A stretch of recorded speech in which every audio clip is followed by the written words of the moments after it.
교동문 67번. 그동안에 시편 교동문은 16회에 걸쳐서 우리가 했고, 잠언, 교동문 가운데 잠언으로 한번 넘어가 보도록 하겠습니다. 67번 잠언 3장입니다.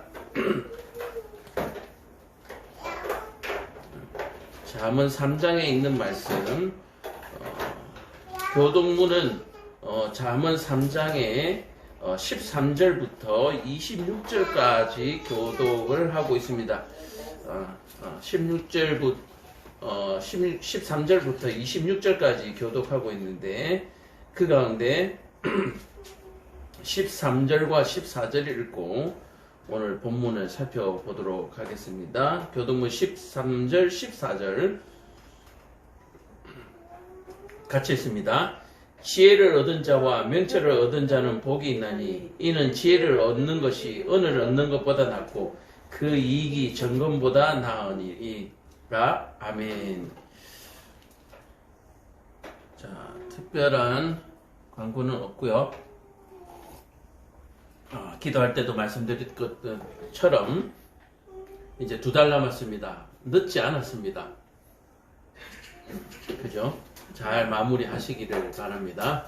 자, 오늘 우리가 보실 교동문 67번 3장 교동문을 중점적으로 보고 앞 뒤에 있는 부분을 우리가 한번 내용을 그냥 훑어보는 형식으로 읽으면서 전체를 한번 요약해 보겠습니다. 그러니까 1절에서 12절까지 쭉 읽고 한번 요약을 하고요. 그 다음에 오늘 교동문을 설교를 하고 또 나머지 27절과 35절 쭉 읽어서 잠언 3장에 어떤 내용이 있는지 우리가 알고 넘어가면 좋을 것 같습니다. 자, 한번 읽어보시면 3장 1절. 내 아들아, 나의 법을 잊어버리지 말고 내 마음으로 나의 명령을 지키라. 그리하면 그것이 내가 장수하여 많은 해를 누리게 하며 평강을 더하게 하리라. 인자와 진리가 내게서 떠나지 말게 하고 그것을 내 목에 매며 내 마음판에 새기라. 그리하면 내가 하나님과 사람 앞에서 은총과 귀중히 여김을 받으리라.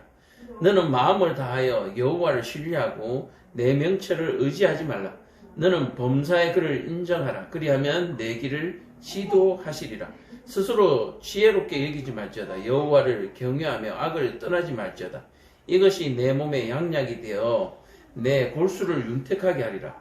내 재물과 내 소산물의 처음 익은 열매로 여호와를 공경하라. 그리하면 내 창고가 가득히 차고 내 포도즙 틀에 새 포도즙이 넘치리라. 아멘. 자, 오늘 우리가 교동문 잠언 3장을 볼 텐데 교동문의 앞부분의 내용은 내 아들아 그렇게 시작하고 있습니다. 자, 여호와 하나님, 우리는 하나님의 자녀들이죠. 그래서 내 아들아 하는 것은 내 자녀들아, 아들만 얘기하는 게 아니고 딸도 얘기하는 것이니까 여러분들 마음 상하지 마시고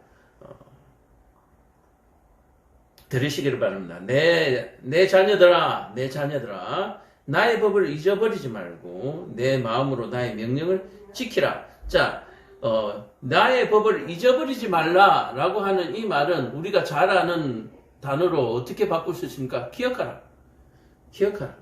나의 법을 기억하고 내 마음으로 나의 명령을 지키라. 자, 법을 기억하고 나의 법을 기억하고 내 마음을 다하여서 명령을 지키라. 자, 그리고 내 마음으로라고 얘기를 합니다. 내 마음. 자, 그래서 우리가 하나님과 우리와의 연결, 성령으로의 연결을 기계적 영감이 아니라 유기적 영감이다라고 얘기하는 것이 바로 이것입니다. 기계라든지 컴퓨터는 명령을 넣은 대로 그냥 감정 없이 작동하는 것이 기계죠. 그래서 공장에서 일을 하시는 분이나 산업 현장에서 일하시는 분들이 사고를 당하는 이유가 뭡니까? 그냥 누르면 돌아가는 거예요. 전기를 올리면 작동하도록 되어 있는 거예요. 기계적인 영감.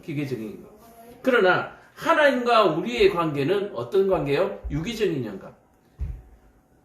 창세기에 아담과 하와가 선악과를 따먹고 하나님 앞에 범죄한 사실을 보고 많은 사람들이 의아해하고 하나님을 불신합니다. 하나님이 처음에 잘못 만들었기 때문에 이와 같은 불량품이 나왔다라고 얘기하는 거예요.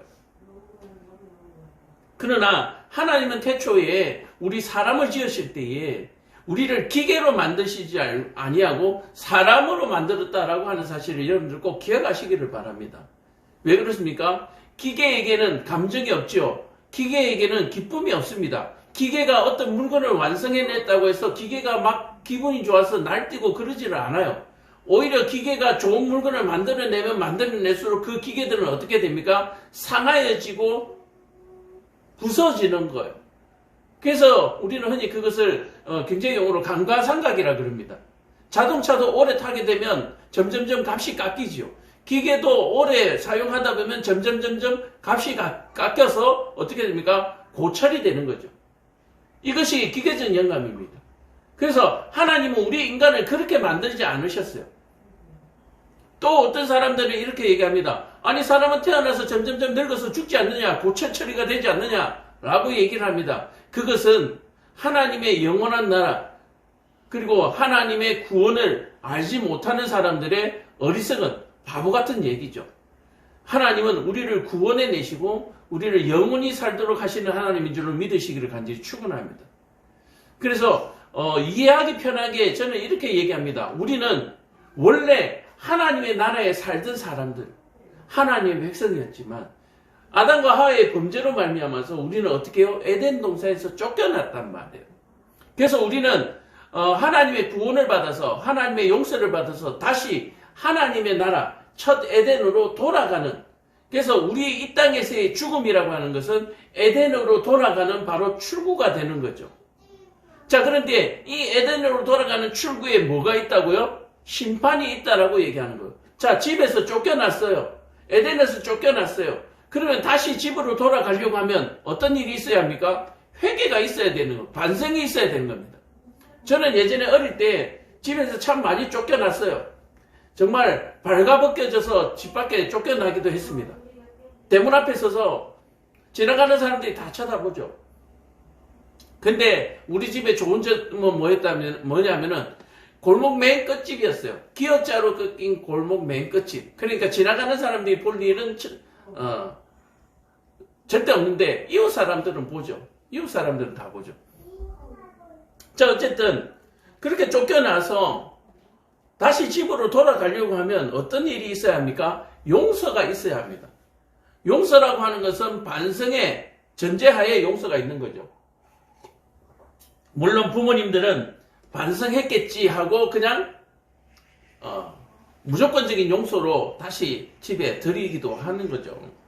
자, 이와 마찬가지로 하나님은 우리가 다시 돌아올 때에 묻습니다. 마지막 심판 때 묻습니다. 네 죄를 네가 알렸다. 그거죠. 자, 그래서 우리가 하나님의 나라로 돌아가기 위한 방법, 바로 그것이 내 마음으로 진심으로, 기계적으로가 아니라 하나님이 우리를 그렇게 만들지 아니하셨기 때문에 네가 지금도 기계냐? 네가 이제 사람으로 돌아왔느냐?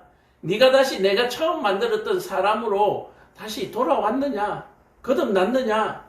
라고 하는 부분을 묻게 되는데 그것이 내 마음으로 나의 명령을 지키는가를 하나님이 마지막에 묻게 되는 거예요. 그래서 이 하나님의 법을 기억하고 잊어버리지 않고 내 마음으로, 우리 마음으로 잘 지키면 10절에 보면 그리하면 내 창고가 가득히 차고 내 포도틀에 새 포도즙이 넘칠 것이다. 다시 말해서 뭐요? 하나님의 유업을, 하나님의 선물을, 하나님의 용서를 받게 될 것이다 라고 성경은 얘기하고 있습니다. 그리하면 2절에 보면 그리하면 그것이 내가 장수하여 많은 해를 누리게 하며 평강을 더하게 하리라. 자, 여기서 내가 장수하여 많은 해를 누리게 한다라고 하는 것은 이 땅의 부분을 포함해서 또한 하나님의 나라의 영원한 삶을 포함하고 있습니다. 만약에 하나님의 나라를 포함하고 있지 않더라도 여기서 내가 장수한다라고 하는 이 장수의 표현은 평안과 행복이 포함되어 있는 장수입니다. 이해가 가세요? 하나님께서 주신 평강이 더하여진 장수를 얘기합니다. 이 땅에서 뼈가 빠지게 고통스러우면서 만약에 오래 산다면 그것을 누가 복이라고 하지는 않을 거예요. 그렇죠?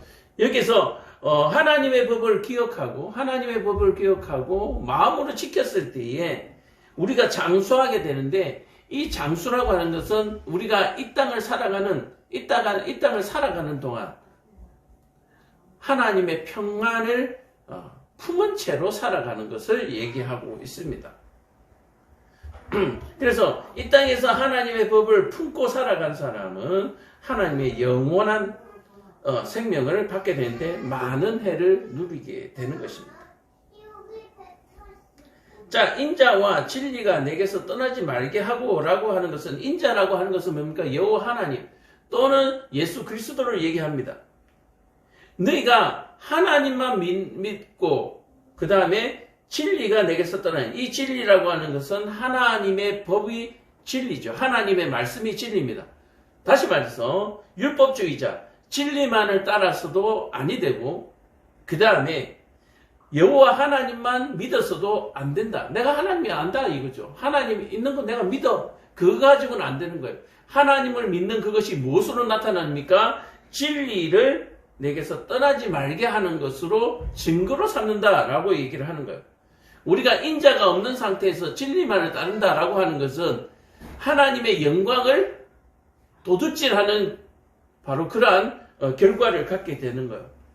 이런 거죠. 세상을 살아가면서 내가 굉장히 자비로운 사람, 굉장히 지혜로운 사람, 하나님이 없는 상태에서, 그러면 그 사람들의 추앙이나 그 영광들이 어디로 옵니까? 다 내게로 오죠. 우리가 흔히 아는 정치인들이나 연예인들이나 이런 모든 사람들이 어떻습니까? 그 영광이 자기가 다 차지하는 거예요. 그러면서 시상식에 보면은 이 영광을 누구와 나누고 싶습니다 라고 하면서 더 자기의 품격을 과시하는 그런 장을 하는데, 우리가 믿는 그리스도인들은 그것이 아니라, 내게 주신 재능과 내게 주신 물질과 내가 누리는 이 모든 지위가 하나님의 지위와 하나님의 모든 것을 대신 출납원에 불과하다라고 하는 사실을 우리가 고백하는 것이 그리스도인의 삶이거든요. 그래서 인자와 진리가 우리에게서 떠나지 말아야 합니다. 모든 영광은 뭐요? 하나님께. 모든 영광은 주께 있다라고 하는 사실을 우리가 늘 고백하면서 인정하면서 살아야 합니다. 나만 인정하는 것이 아니라 모든 사람들에게 그것을 알리면서 살아야 하는 거예요. 그것을 내 목에 매며 내 마음판에 새기라. 자, 내 목에 맨다라고 얘기하는 것은 뭡니까? 이 목이라고 하는 것은 생명을 의미하기도 하고 또 소리를 얘기하기도 하는 거죠.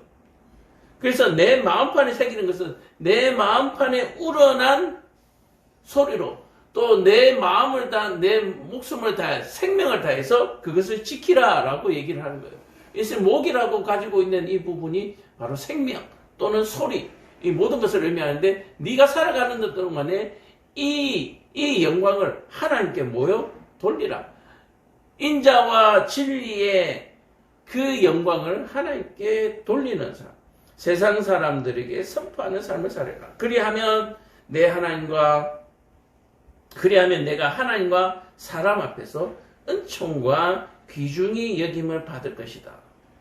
그죠? 자, 보세요. 인자가 없으면 바로 사람 앞에서 은총과 귀중히 여김을 내가 받게 되는 거예요.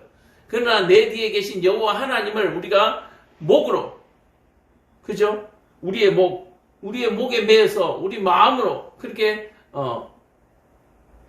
자랑하고 또는 시인하고 또 그것을 사람들에게 가르치면서 살아간다면, 사람들이 우리에게 주는 은총과 그 귀중히 여김이 어디에서 나온 것이다? 여호와 하나님께서 오신 것이다 라고 하는, 그래서 내가 하나님의 영광을 가로채는 도둑질을 하지 않게 되는 것이죠. 그래서 이 땅에 많은 사람들이 하나님의 영광을 도둑질해서 살아가는 사람들이 많습니다. 그 사람들은 이 복음을 받아들이지 않는 이상 하나님의 나라에 들어갈 수가 없다라고 하는 거야. 그리고 너는 범사의 길을 인정하라. 그리하면 내 길을 지도하시리라. 자, 이거는 뭐 어떤 하나님이 지금 뭐 목사처럼 이렇게 가르치는 이런 부분을 얘기하기도 하지만 범사에 우리가 인정하게 되면 따를 수밖에 없는 거죠. 범사에 인정하면 우리는 따를 수밖에 없는 거예요. 그가 말씀하신 대로 우리는 따를 수밖에 없는 거예요. 이게 유기적인 거예요. 그냥 유기적인 거예요. 인정하면 그냥 따를 수밖에 없는 거예요. 인정하지 않으면 어떻게 됩니까? 반역하게 되는 것이죠. 스스로 지혜롭게 여기지 말고 여호와를 경외하며 악을 떠나지 말지어다. 자, 여기서 스스로 지혜롭게 여기지 말라고 하는 말은 무슨 말이냐면은 뭐 이렇게 자랑하는 것을 굳이 얘기하는 것은 아니에요. 스스로 지혜롭게 여기지 말지어다라고 하는 것은 어떤 일이 있을 때에 하나님께 뭐요? 물어라. 먼저 물어라라고 얘기하는 거예요. 먼저 물어라. 우리는 간단한 일은 내가 처리하고 좀 힘들고 어려운 것, 불가능한 것 같은 것은 하나님께 묻는 바로 그런 어리석은 일들을 우리가 종종 행하게 되죠. 그래서 이 스스로 지혜롭게 여기지 말라라고 하는 것은 아주 사소한 것조차도 하나님의 율법을 뭐하지 말라? 어기지 말라라고 얘기하는 거예요. 아주 사소한 것조차도. 우리는 아주 사소한 것들, 우리 스스로 우리를 지혜롭게 판단해서 이것쯤이야 라고 생각하시는 분들이 참 많아요. 이것쯤이야. 자, 어떤 일은 뭐 사람과 사람 사이의 관계를 한번 얘기해 봅시다. 사람과 사람 사이에요. 사람과 자녀 사이라고 한번 얘기해 봅시다. 부모와 자녀 사이로 한번 비유를 하는 게 훨씬 나을 것 같아요. 우리 자녀들을 양육하면서 사소한 잘못들을 많이 하잖아요. 자, 그런데 부모들은 어떻습니까? 이쁘고 귀엽고 사랑스러우니까 사소한 것들은 그냥 뭐 괜찮아. 애기인데 괜찮아. 그죠? 근데 좀 중대한 일을 범하게 되면은 그러면 안 돼! 라고 단호하게 우리가 자르기도 하죠. 자, 그런데 너희를 스스로 지혜롭게 여기지 말라라고 얘기하는 것은 자녀들의 양육을 이렇게 하지 말라는 얘기예요. 아주 사소한 것조차도 아닌 건 아니라고 얘기하는 거예요. 비록 서툴고 또 몰라서 계속해서 반복되는 잘못을 하기는 하지만 이것쯤이야 라고 여기는 그런 항목들을 만들어서는 안 된다라고 얘기하는 거예요. 안 되는 건 안 되는 거예요. 가르치는 거죠. 바로 이것이 어떻게 보면 스스로 지혜롭게 여기지 말라라고 하는 하나의 비유로 우리가 말씀드릴 수가 있는 거예요. 이것 말고 이제 어른과 어른 사이에도 마찬가지고요. 또 자기 개인의 어떤 일 과정에서도 마찬가지고요. 우리가 한번 생각해 보십시다. 요즘 순살 아파트 많이 나오잖아요. 이 순살 아파트가 뭡니까? 콘크리트 사이에 철근을 몇 가닥을 빼먹는 거예요. 철근을 빼먹는 거예요. 제가 건설 현장에서 일해 봤을 때 어떤 일이 발생하느냐 하면은 아주 철근을 촘촘하게 이렇게 배건을 하다 보면은 손이 안 들어가는 경우가 있어요. 손이 안 들어갈 정도로. 그래서 이 철근 사이에 어떤 것들을 이제 전선을 넣는다든지 해야 되는 경우가 있고요. 또 어떤 경우에는 골재라 그러죠. 콘크리트 골재를 우리가 그 철근에다가 이렇게 이제 쏟아 부어서 이제 콘크리트를 타설을 하는데 이 콘크리트 타설할 때 이 안에 들어가는 이 돌이 있어요. 자갈이 있어요. 이 자갈이 뭐 제가 지금 기억하기로는 굵기가 20mm 뭐 이렇게 있어요. 그 규격이 있어요. 뭐 20mm 골재와 모래와 시멘트를 섞어서 물과 섞어서 이 레미콘 차에 이렇게 싣고 오는데 어떻게 이렇게 촘촘하게 하다 보면은 이 돌들이 철근과 철근 사이에 안 내부까지 쏙쏙 들어가야 되는데 철근과 철근 사이에 끼어가지고 시멘트가 들어가지 못하도록 하는 일을 방해하는 경우가 있단 말이에요. 자, 그런 경우, 이런저런 경우를 통해서 할 때 이 철근을 몇 가닥 빼먹는 그런 일이 발생하는 거예요. 이거 굳이 돈을 떠나서 돈도 돈이지만 시공상의 편의를 위해서 이 정도는 빼도 되지 않을까 하는 그런 어떤 생각들을 현장에서 할 수도 있다라고 얘기하는 거예요. 설계상에서 뺄 수도 있고요. 시공상에서 일하는 기술자들이 뺄 수도 있습니다. 자, 그래서 이런 일들, 이런 사소한 일들이 뭐요? 순살 아파트를 만들어내는 거죠. 순살 아파트를. 자, 그래서 내 스스로 지혜롭게 여기지 말라는 거예요. 아주 사소한 것까지도 하나님이 말씀하신 대로 말씀을 쫓아서 하나님 말씀을 기억해서 행하라, 그렇게 말하고 있는 것입니다. 이것이 내 몸에 양약이 되어 내 골수를 윤택하게 할 것이다. 자, 시공상의 이런 모든 불편함을 아주 사소한 것이라도 잘 했을 때에 이것이 뭐요? 양약이 되는 거예요. 골수 깊숙이 시멘트가 들어가서 튼튼한 아파트가 되는 겁니다. 내 재물과 내 소산물의 처음 익은 열매로 여호와를 공경하라. 그래서 이 모든 것이 뭡니까? 하나님이 주신 지혜로 지어지는 거죠. 자, 하나님이 시키신 대로 하나님의 말씀대로 하지 않으면, 기본을 착실하게 하지 않으면 뭐요? 사람들이 어떻게 됩니까? 교만하게 됩니다. 교만하게 돼요. 아, 그렇게 해도 되더라. 제가 현장에서 일해볼 때에 그런 경우가 참 많아요. 10년, 20년 되신 일에 반장님, 현장에 반장님들이 있어요. 그래서 이제 새내기 이제 기사로, 처음에 관리자로 이렇게 들어가서 이 반장님들하고 얘기하다 보면 네가 뭘 아냐는 거예요. 네가 사무실에 있었고 네가 이제 현장에 처음 왔는데 네가 뭘 아냐. 내가 하는 대로 하라는 얘기예요. 그러면 현장에서 싸움이 붙죠. 이제 각 20대 청년과 40대, 50대 반장들하고 이제 싸움이 붙어요. 그러면 소장실에 불려가서 이제 심판을 받게 되는 거죠. 자, 이랬든 저랬든 이런 모든 가르침대로 이렇게 튼튼한 아파트가 지어지면 이것은 내 실력이 아니라는 거예요. 내 실력이 아니라는 거예요. 간단하게 한번 얘기하자면 공사 현장에서 이런 반장님들이나 기술자들이 철근을 열심히 묶고 콘크리트 타설을 한다고 해서 이 건물을 내가 지었다라고 말하면 웃는 거예요, 사람들이. 물론 내가 지었죠. 그러나 결과적으로는 어떻게 합니까? 그것을 설계한 사람이 있고요. 또 그것 설계를 하면서 공사할 때 감리를 또 맡은 사람도 있고요. 그러다 보면 이게 누가 지었느냐 책임 논란이 있겠지만 결국은 설계자가 만든 것으로 공로가 돌아가는 거죠. 자, 마찬가지로 이 모든 것들이 이루어지도록 한 것이 뭐예요? 여호와 하나님이라는 얘기예요. 그래서 내 재물과 내 소산물의 처음 익은 이 모든 것, 또 완공식을 했을 때 이 모든 것들을 뭐예요? 하나님께 영광을 돌리는 거예요. 하나님께. 자, 그래서 현장의 기술자들에게 얘기합니다. 아유, 공사하시느라고 수고했습니다. 그랬더니 아이고 제가 뭘 했겠습니까? 이 설계한 대로 그대로 이렇게 했더니 이런 이쁜 훌륭한 아파트가 세워지네요. 설계를 잘해서 그렇죠. 저는 그냥 시키는 대로 했을 뿐입니다. 이렇게 돌아가는 거예요. 그러면 설계자한테 그 영광이 돌아가는 거죠.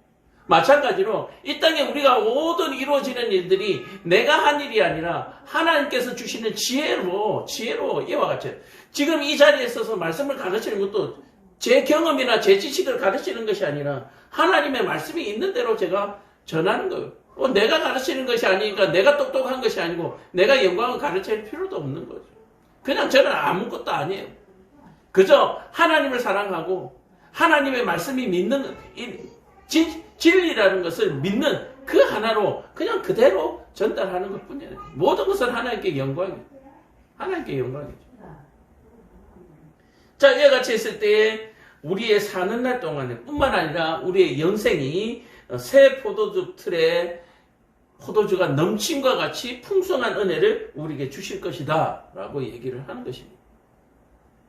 자, 오늘 본문에 우리 오늘 교동문의 본문은 13절부터 26절까지인데 이 13절의 앞부분에 두 절이 더 있어요. 11절과 12절이 바로 우리 교동문에 속하는 건데 그 서론의 부분인데 뭐냐면은 11절에 내 아들아 여호와의 징계를 경히 여기지 말라. 그 꾸지람을 싫어하지 말라. 대저 여호와께서 그 사랑하시는 자를 징계하시기를 마치 아비가 그 기뻐하는 아들을 징계한 같이 하시느니라. 자, 그러면 뭡니까? 내 아들에게 우리가 있는 이 교동문이 뭐요? 아버지의 꾸지람이다라고 얘기하는 거예요. 근데 우리가 흔히 꾸지람 하면은 어떻게 됩니까? 잔소리 이렇게 생각하고 우리 지금 이제 3살밖에 안 된 우리 로운이도 뭐라고 그러면 아빠 말하지 마 이래요. 아빠 말하지 마. 엄마 말하지 마. 뭐 이렇게 안 돼 하면 그건 나쁜 말이에요.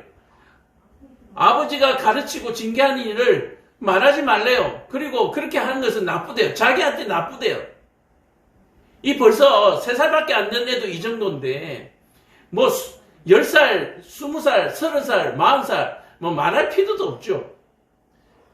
성경에서 말하는 이 가르침을 아주 우습게 여기는 이런 풍조가 요즘 세대다라고 얘기를 하는 거예요. 그래서 주일날 이 교동문을 하면서 한 주간 살아가면서 이 하나님의 이 꾸지람을 얼마나 비웃으며 살았는가에 대해서 회개하는 바로 그러한 감동이 저와 여러분들에게 있어야 해야 된다는 거예요. 자, 그러면 이 꾸지람에 대해서 말씀하신 것이 바로 1절에서 10절까지의 말씀이에요. 지금 하는 이 꾸지람은 너희들을 힘들게 하고 어렵게 하는 것이 아니라 뭐요? 너희들을 장수하게 하고 풍성하게 하는 말이다 라고 먼저 1절과 10절에서 얘기하고 있는 것입니다. 자, 그래서 1절과 10절은 뭐요? 하나님의 이 꾸지람의 그 무게, 이 꾸지람의 중요성에 대해서 얘기하고 있다라고 얘기하는 거예요. 자, 그래서 우리가 매주 교동문을 하지만 이 앞부분의 내용을 알아야만 이 교동문의 그 묵직한 그 훈계가 내 가슴을 두드릴 수가 있는 거예요. 자, 그래서 이 꾸지람이 어떤 그 권위를 가지고 있는지를 우리가 1절에서 10절까지 살펴봤죠. 자, 살펴본 것처럼, 자, 그렇다면 이 징계에 대해서 우리가 교독을 하게 된 거죠. 자, 우리가 한번 교독해 보겠습니다. 지혜를 얻는 자와 명철을 얻는 자는 복이 있다. 먼저 꾸지람을 하는데 굉장히 부드럽게 잽 연타로 지금 시작하고 있습니다. 지혜를 얻는 자와 명철을 얻는 자는 복이 있나니. 자, 지혜와 명철을 얻는 것이 뭡니까? 지혜와 명철은 뭡니까? 바로 하나님의 진리를 말하는 거죠. 하나님의 훈계를 얘기하는 겁니다. 자, 지혜를 얻는 자는 하나님의 자녀, 다시 말해서 하나님의 진리, 하나님의 인자를 믿고 하나님의 진리를 따르는 자가 뭐하는 자다? 지혜롭다라고 얘기합니다. 저와 여러분들은 어떤 사람을 지혜롭다고 얘기합니까? 영어 잘하고 수학 잘하고 학교 성적 좋으면 우리 자녀가 지혜롭다, 똑똑하다 그래요. 그러나 성경에는 결코 영어 수학 잘하는 것을 지혜롭다고 얘기하고 있지는 않습니다.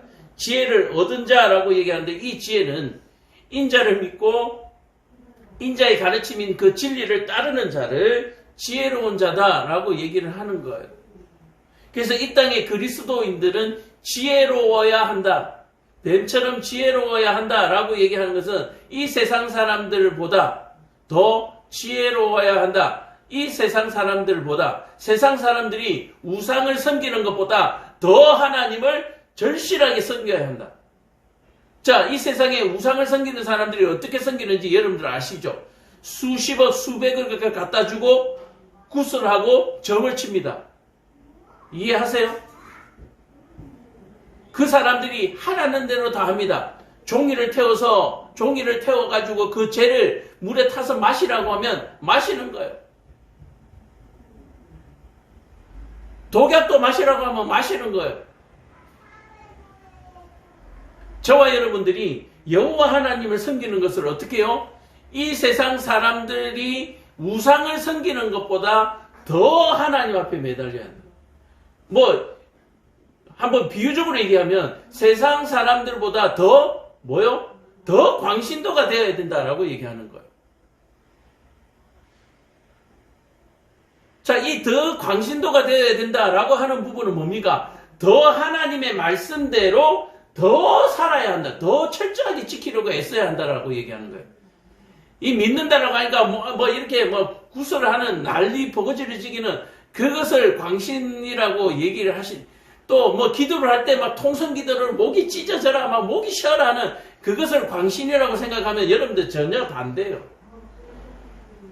여러분들 목이 찢어져라 그 광신도처럼 기도하는 그 사람이 세상에서 어떻게 사는가를 여러분 봐요. 예배당에서 목이 찢어져라 그렇게 기도하는 사람이 세상에서 하나님의 말씀을 그렇게 목숨을 걸고 지키느냐, 그걸 봐야 광신도냐 아니냐를 여러분들이 판단할 수가 있는 거예요. 길거리에 나가서 메가폰을 들고 주 예수를 믿으세요. 천국이 예수 없이는 지옥입니다. 막 그렇게 외치는 사람, 광신도라고 여러분들 얘기하지만 그게 아니라요. 그것 플러스 삶에서 얼마나 하나님의 말씀을 지키려고 목숨을 거느냐. 그것이 광신도입니다. 우리는 진짜 광신도가 되어야 됩니다. 그러나 미칠 광자 광신도가 아니라 정말 하나님의 영광을 바라보는 그런 하나님의 영광만을 생각하는 광신도, 영광의 광신도가 되어야 된다. 하나님께 영광 돌리는 신도, 광신도예요. 이해가 되세요? 미칠 광자 광신도가 아니라 하나님께 영광을 돌리는 신도, 하나님의 영광을 돌리는 신도. 바로 그것이 광신자예요, 광신자. 그래서 지혜를 얻는 자와 명체를 얻은 자는 복이 있다. 라고 하는데 이 지혜를 얻은 자 처음에 뭐라고 얘기했습니까? 인자를 믿고 여호와 하나님을 믿고 그 가르침을 진리로 여기고 사는 자 바로 그 믿는 자를 지혜로운 자라 그러고 그리고 명체를 얻은 자는 바로 성령 그것을 지킬 수 있는 믿음을 가진 사람을 복이 있다라고 얘기합니다. 자, 그래서 제가 아이들을 만났을 때 이렇게 얘기합니다. 너네들 명절날 어른들이 할아버지 할머니들이 새해 복 많이 받으라 그렇게 얘기하지 않느냐. 너네들 복이 뭐야? 이런 생각 안 해봤는데요. 너 할아버지 할머니가 복 받으라 그러는데 예 했잖아. 그럼 복을 받았을 거 아니야. 그러면 그 복이 뭔지 넌 봐야 될 거 아니야. 알아야 될 거 아니야. 공부 잘하는 거요? 용돈 많이 받는 거요? 부자 되는 거요? 우리가 새해에 우리 자녀들에게 복 많이 받으라라고 하는 얘기는 바로 이거예요. 너 지혜를 얻은 자와 명체를 얻는 자가 되라. 바로 이게 복이라고 하는 거예요. 이걸 가르쳐 줘야 돼요. 왜 이 복을 받아야 되느냐 하면 이 복은 은보다도 금보다도 더 나은 것이기 때문에 받아야 한다라고 얘기해요.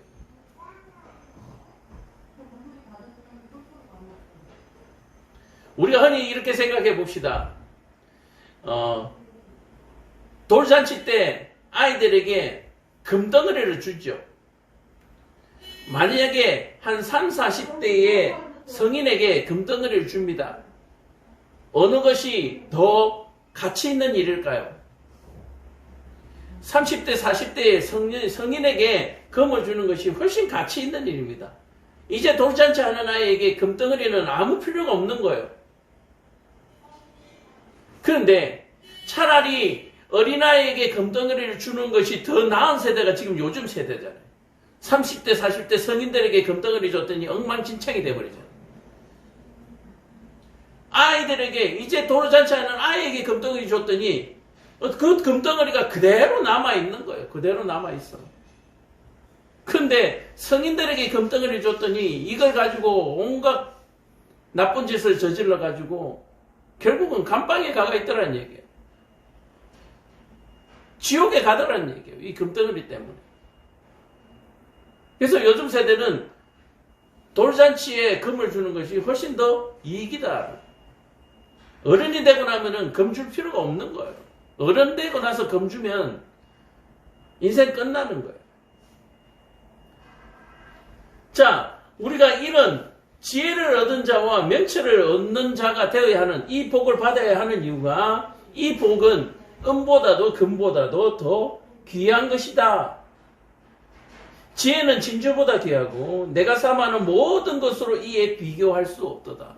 이 세상에 억만금을 주더라도 이 복과 뭐 할 수 없다, 바꿀 수 없다. 여러분들 정말 그렇게 생각하십니까? 이게 바로 이걸 믿는 사람이 광신도예요. 이게 믿는 사람이 광신자. 이거 안 믿는 사람이 어떻게 광신자가 될 수가 있어요? 그리고 이런 광신자들은 사람들에게 광신자라는 얘기를 듣지 않습니다. 어떤 소리를 듣습니까?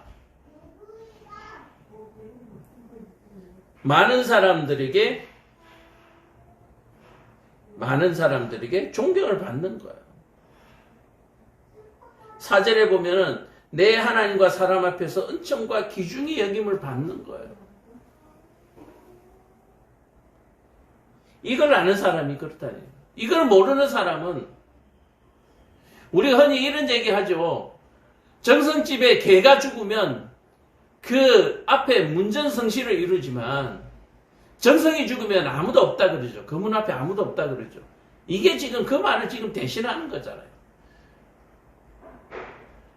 이 땅에 있는 모든 진리의 말씀들이 바로 하나님의 말씀에서 퍼져나왔다라고 얘기하는 거예요. 그래서 하나님의 말씀에서 이렇게 뿌려져 나왔는데 뭐만 빠졌어요? 여호와 하나님만 빠지고 여호와 하나님 대신에 그 자리에 뭐요? 여러 우상들이 지금 들어가 있는 거예요.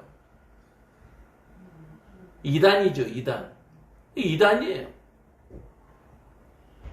이 말씀이 여호와의 입에서 나왔는데 이 말씀이 자신의 것이라고 뭐요? 착복하는 자들이 생긴 거예요. 이 이단들이 나타나는 거예요. 많은 세상의 종교들, 많은 세상의 철학들, 이 모든 것들이 이단입니다. 이단.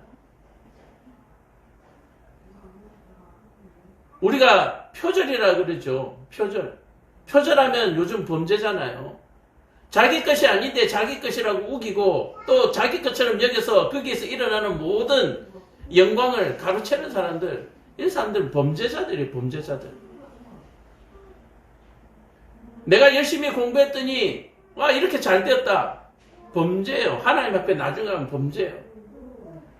나는 그저 열심히 했을 뿐인데 나는 그저 열심히만 했고 합격은 하나님께 주셨다.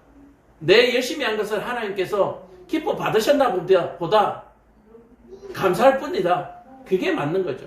심고 물 주는 것은 기르는 것은 우리가 하지만 자라게 하시는 것은 여호와 하나님밖에 없다. 네 수고와 네 재능과 네 능력으로 내 키를 한 자라도 1cm라도 네가 키울 수 있느냐? 없다. 하나님 인정하실 때 하나님. 그 길은 즐거운 길이요 그의 지름길은 다 평강이니라. 지혜는 그 얻은 자에게 생명나무라. 지혜를 가진 자는 복되도다. 우리가 에덴 동산에서 선악과를 따먹은 이후에 생명을 뺏겼죠. 죽은 자와 같이 됐습니다. 죽은 자가 됐어요. 그러나 여호와 하나님을 만나는 순간 우리는 생명나무에 붙은 가지와 같이 그 가지에서 풍성한 열매를 맺게 될 것을 여호와 하나님께서 약속하고 계시는 거예요. 여호와께서는 지혜로 땅에 틀을 놓으셨으며 명철로 하늘을 견고히 세우셨다. 천지 창조를 얘기하는 것입니다. 하나님은 천지 만물을 지으신 분이다. 그의 지식과 그의 명철로 이 모든 것들이 만들어졌다. 여호와 하나님께서 하시지 아니한 일은, 손대지 아니한 일은 아무것도 없다. 길거리에 있는 그 돌 하나까지도 하나님의 계획이 없이는 그 돌이 거기에 떨어져 있을 수가 없다라고 얘기하는 거예요. 자, 조금 불편한 얘기를 한번 해볼까요? 고속도로에 어떤 덤프트럭이 지나가다가 돌을 떨어뜨렸습니다. 그 돌이 거기에 떨어진 이유가 뭐요? 하나님께서 그것을 모르지 않으세요. 근데 하나님 그냥 내버려 두시죠.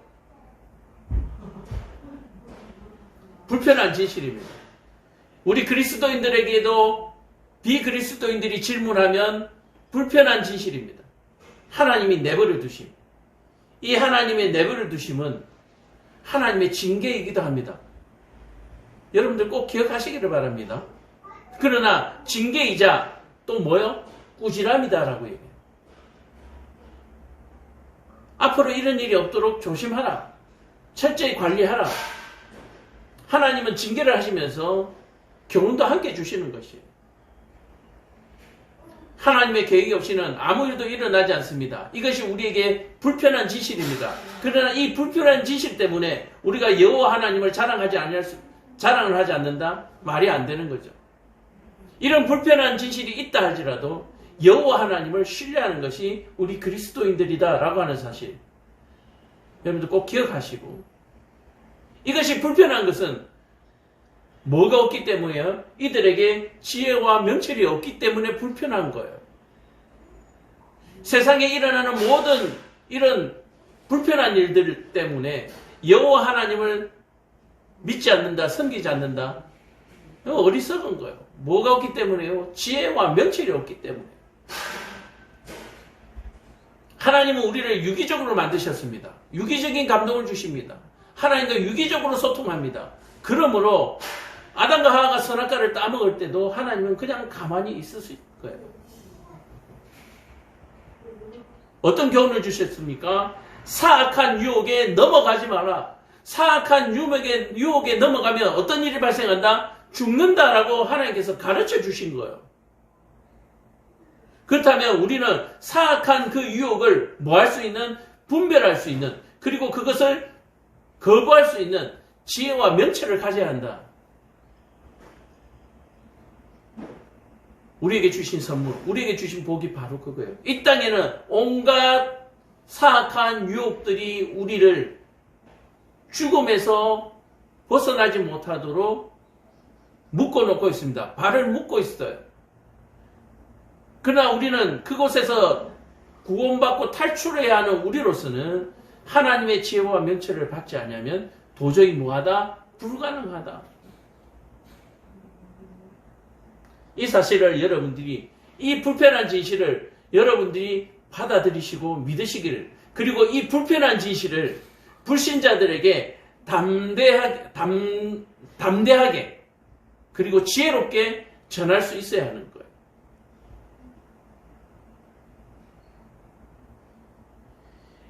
19절에 보면 여호와께서는 지혜로워서 지혜로 땅을 태우시고 명철을 하나에 견고하게 세우신 창조주 하나님이, 그래서 이 꾸지람의 권위에 대해서 우리에게 먼저 가르쳐주고 계신다.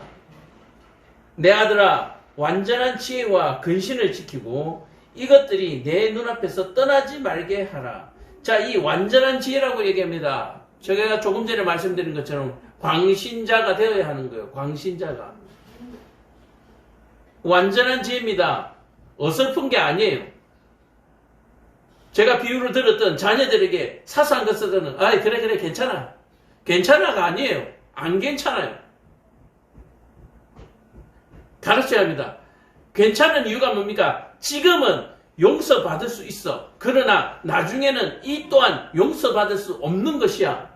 가르쳐야 하는 거예요.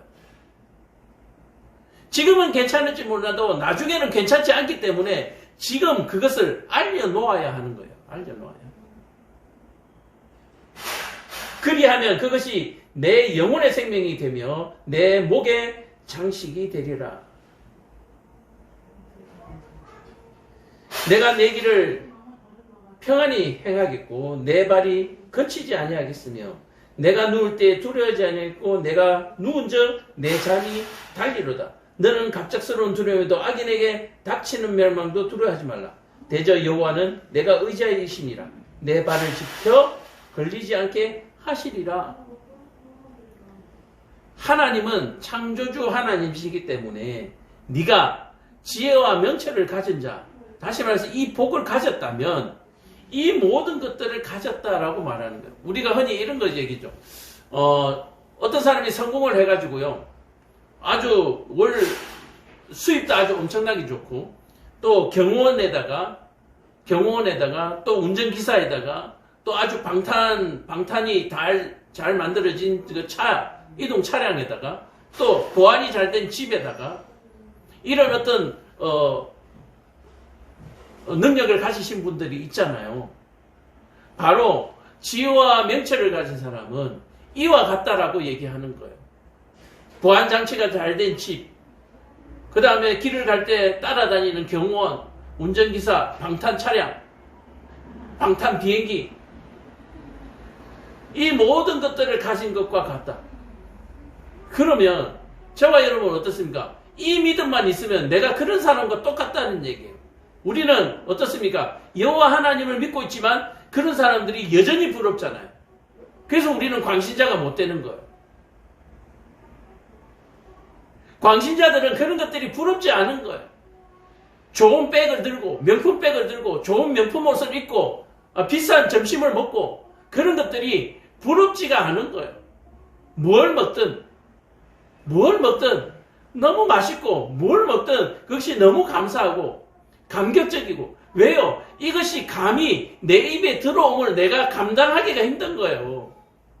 우리가 예수님을 만난 은혜 받은 사람들의 표현이 뭡니까? 나는 그분의 신발끈도 매기가 부끄러운 손이다 라고 얘기했는데 어떤 음식이 들어오더라도 내가 이 음식을 먹는 것이 내가 너무 황송한 거예요. 썩은 빵 한 조각이라도 이것이 내 입에 들어온다는 게 내가 너무 감격스러운 거예요. 나한테 이런 복이 여러분들 식사하실 때마다 그런 생각하세요? 좀 더 좋은 거 먹고 싶고 좀 더 맛있는 거 비싼 거 먹고 싶고 여러분들 그렇게 생각하지 않아요? 저는요 조그만 거 하나가 입에 들어와도 내가 과연 이걸 먹을 자격이 있는가 이것 때문에 소화가 잘 안 돼요. 솔직한 얘기. 내가 이거 과연 먹을 자격이 있느냐는 얘기. 이런 마음이 저와 여러분들에게 있어야 하고 이런 마음을 가진 사람이 뭐요? 광신자라고 얘기합니다. 광신자.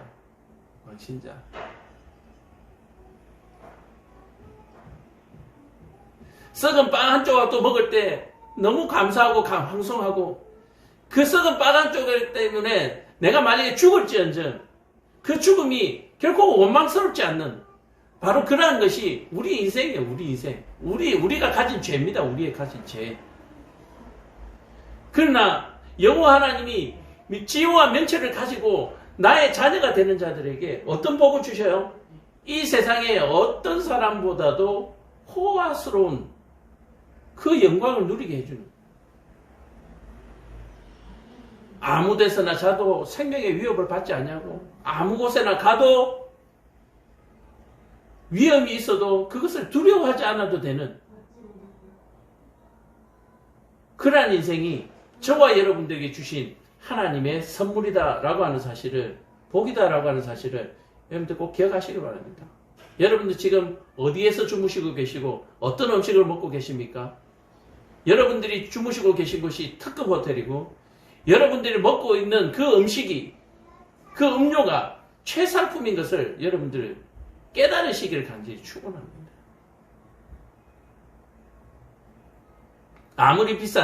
이 땅에 아무리 비싼 것을 걸치고 먹는다 하더라도 그것이 추악한 누더기에 불과한 사람이 있는가 하면 아무리 싸고 허름한 것을 입더라도 명품이 되는 사람이 되어야 되는 거예요. 사람이 명품이 되어야지 명품에 쌓여진 그런 쓰레기가 되어서는 안 되는 거예요. 우리에게 주신 교동문이 바로 이런 내용이었습니다. 자, 그렇다면 잠언의 이제 마지막 이 교동문의 마지막은 어떻게 마무리하고 있는가? 자, 처음에는 앞부분에는 뭐였습니까? 여호와 하나님의 꾸지람에 대한 권위에 대해서 무게에 대해서 말씀을 하셨다면 지금은 뭡니까? 하나님의 그 꾸지람이 주는 그 혜택을 우리에게 허락했습니다. 자, 그렇다면 27절부터 35절은 시간이 안 됐으니까 쭉 읽어보겠습니다. 내 손이 선을 베풀 힘이 있거든 마땅히 받을 자에게 베풀기를 아끼지 아니하며 내게 있거든 이웃에게 이르기를 갔다가 다시 오라 내일 주겠노라 하지 말며 내 이웃이 내 곁에서 평안히 살거든 그를 헤아리고 꾀하지 말며 사람이 내게 악을 행하지 아니하였거든 까닭 없이 덕으로 다투지 말며 포악한 자를 두려워하지 말며 그의 어떤 행위도 따르지 말라. 대저 패역한 자는 여호와께서 미워하시나 정직한 자에게는 그의 교통함심이 있으며 자 여기에서 정직한 자라고 하는 것은 뭡니까? 지혜와 면철이 있는 자 또는 복이 있는 자 동일한 표현이에요. 악인의 집에는 여호와의 저주가 있거니와 의인의 집에는 복이 있도다. 자, 악인의 집에 있는 저주는 무엇입니까? 우리가 23절, 24절, 25절, 26절에 있었던 바로 이것이 없는 악인의 집에는 이것이 없고요. 의인의 집에는 이것이 있다라고 얘기하는 거예요. 진실로 그러니까 악인의 집에 여러분들 영화 봐서 알잖아요. 그 나쁜 놈들 경호원들 그 총을 가지고 집을 뭐 겹겹이 경호하고 있어도 정의의 용사 한 명이 딱 들어가니까 그 뚫려가지고 결국 죽잖아요, 마지막에. 그 마피아 두목 같은 사람들. 그래서 악인의 집에는 아무리 견고하게 만들지라도 이런 것이 없고, 의인의 집에는 흐름하더라도 이것이 있다라고 얘기합니다. 진실로 그는 거만한 자를 비웃으시며 겸손한 자에게는 은혜를 베푸신다. 지혜로운 자는 영광을 기업으로 바꾸니와 미련한 자의 영달함은 수치가 되느니라. 미련한 자들이 아무리 날고 끼고 어떤 영광을 가진다 하더라도 그것이 나중에 뭐 하게 된다고요? 수치가 되는 거예요, 수치가. 뭐 좀 개인적으로 뭐 사람은 죄는 미워하지 사람은 미워하지 말라고 했으니까 어쨌든 죄만 가지고 얘기해 봅시다. 우리가 잘 아는 뭐 스타들 요즘 마약 때문에 엉망진창되잖아요. 우리가 그동안에 얼마나 그 사람을 부러워했습니까? 야, 저 사람은 영화 한 편만 찍어도, 저 사람은 CF 하나만 찍어도, 야, 저 사람은 돈 걱정 없이 살겠다. 저 사람이 사는 집은 너무너무 좋네. 그게 무슨 소용이 있냐고요. 그게 무슨 소용이 있냐고. 오늘 저와 여러분들이 오늘 이 교동문의 말씀을 통해서 참으로 우리가 한 주간 살아가면서 이런 꾸지람, 이런 권위 있는 꾸지람에 우리는 얼마나 반응하면서 살았는가? 우리는 정말 얼마나 광신자처럼 살았는가? 미칠광자 광신자로 살았는가? 영광을 돌리는 광신자로 살았는가? 우리가 생각하면서 이 교동문을 읽을 때 뜨거운 피가 끓어야 하는 거예요. 뜨거운 피가. 오늘 이 말씀을 통해서 주일 예배가 더욱더 은혜로운 예배가 되기를 간절히 축복합니다. 샬롬. 기도하겠습니다. 사랑과 은혜가 충만하신 아버지 하나님,